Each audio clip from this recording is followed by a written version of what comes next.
Hello everyone and welcome to week 9 of LIBR 1105. This week we're looking at scope and what it means in information literacy. So what exactly is scope? Scope is an essential component of information literacy. It's the ability to sort out what you know and what you don't know. Scope is knowing where to look for the information that you don't know, and it is also about knowing the types of formats that are available for information.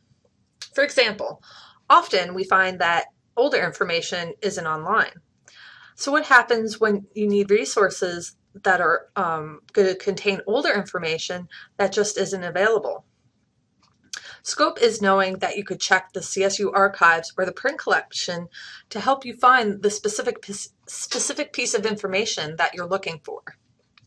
Scope is also being aware of what search tools are there and available to produce more efficient and effective research. For example, knowing that there is an advanced search feature and using it when searching in a database is all a part of scope. Scope is also about knowing the available formats of information and which are best suited to your research question. Sometimes journals are not the best source of information, or talking with an expert in the discipline you are researching in is a better source of information than, let's say, a book. Keeping these components in mind is all part of what scope is and how it's very important in information literacy. Scope is not only knowing the various formats information is available in, but also knowing how to access it.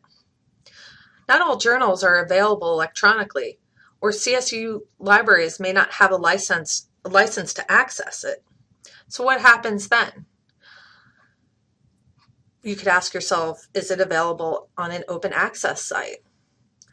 Also, some research questions do not require scholarly resources. So sometimes Google may often be a better resource to use. Knowing how to access information that is also appropriate for the nature of your research question is also what scope means.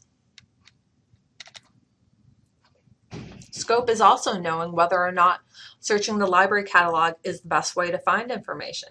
Sometimes the information you need doesn't require searching our catalog.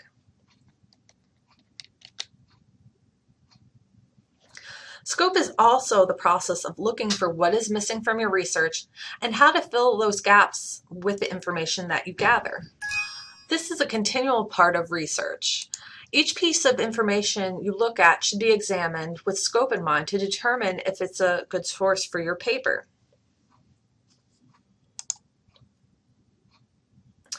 For example, we'll look at Wikipedia.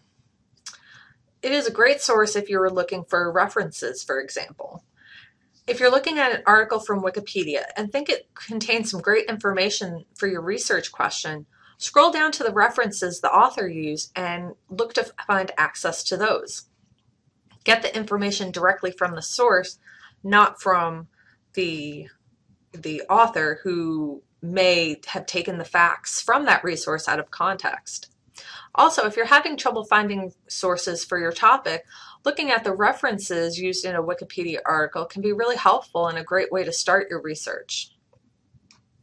Wikipedia can also be great for general questions or to get some background information. A lot of times you may not even know where to start. So Wikipedia can be a great way to gather some scope on your topic and help guide you where your research needs to go. However, if you're writing your thesis, Wikipedia may not be the right source to turn to, simply because your professors are probably looking for more scholarly sources of information. But again, check the references. You might find something better. So let's do a quick recap.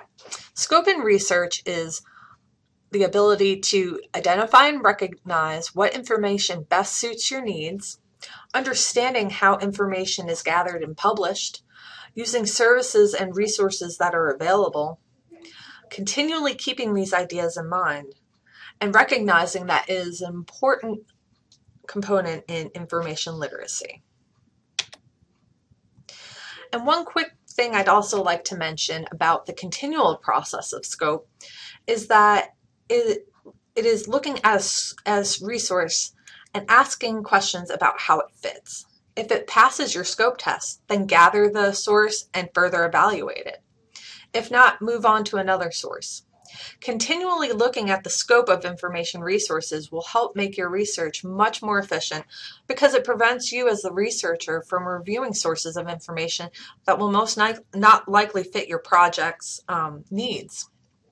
And by continually looking at the scope of a resource, you prevent from wasting time with pieces of information that probably won't be helpful in the end. And it also combats the information overload that can be really overwhelming. So thank you very much for tuning in. If you have any questions, please feel free to email me at Sperry_Allison, ALISON, at columbusstate.edu, or feel free to stop by my office or call me. Thanks for listening. Bye-bye.